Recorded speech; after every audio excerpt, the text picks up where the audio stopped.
So newer motions have better false alarm protection. They have the bug guard, which is this. This is sort of its own bug guard because of the way the mirror is made. They also have what they call white light immunity.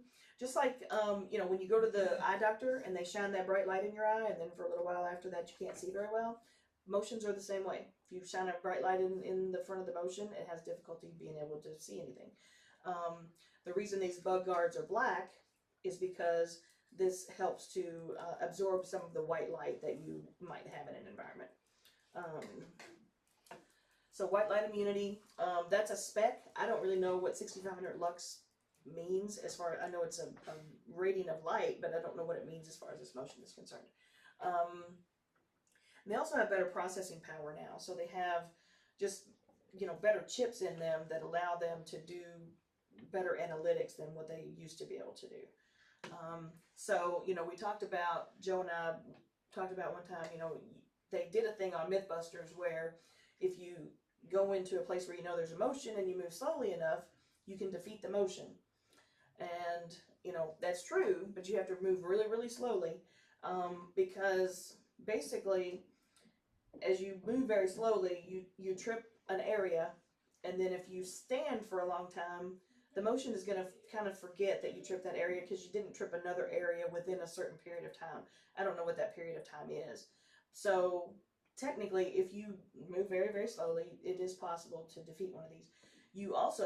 There's also masking, and we'll talk about anti-mask features.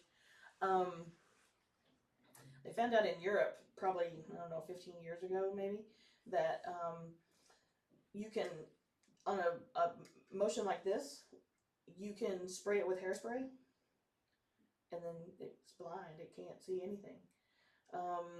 You can spray it with other things too, like, adhesive, paint, whatever, but hairspray is clear, and, so you could go into a business, stake it out, see what's what, see where all the motions are, take a little can of hairspray with you, spray that, while they're open, and then come back later and kind of run around with impunity. So they started making these with the better processors with anti-mask features where if somebody does attempt to do that, the motion will trip a trouble.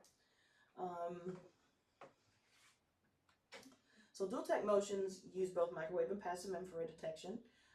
Dual techs are used when there's an environmental factor that will cause a PIR to trip, because the environmental factors that will trip a PIR won't trip a microwave. So, for example, we were talking about the sun coming in the window and hitting, a certain area on the wall and heating it up kind of quickly enough to fool the motion into thinking that there's somebody there. That environmental factor would never trip a microwave.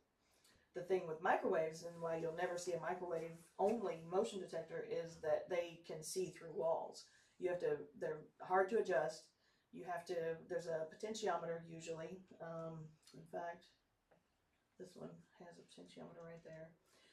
So you have to really thoroughly walk test them. You have to make sure that it's not seeing through the wall, because if this is turned up too high and it sees motion in another room where it's not supposed to see, or outside the building, and that environmental thing happens that causes the PIR to trip, then it can go off. But usually that's the only time you're going to use a dual tech, is when there's some kind of weird environmental feature that causes your motion to trip and give you a lot of false alarms. One thing that I think a lot of people don't take into consideration is environmental things like that. It can happen maybe over a course of 2 days, and then maybe not happen again for a year, because the earth is always turning, it's tilting. So, when somebody calls in and says, why did my motion go off? Well, it could just be that day.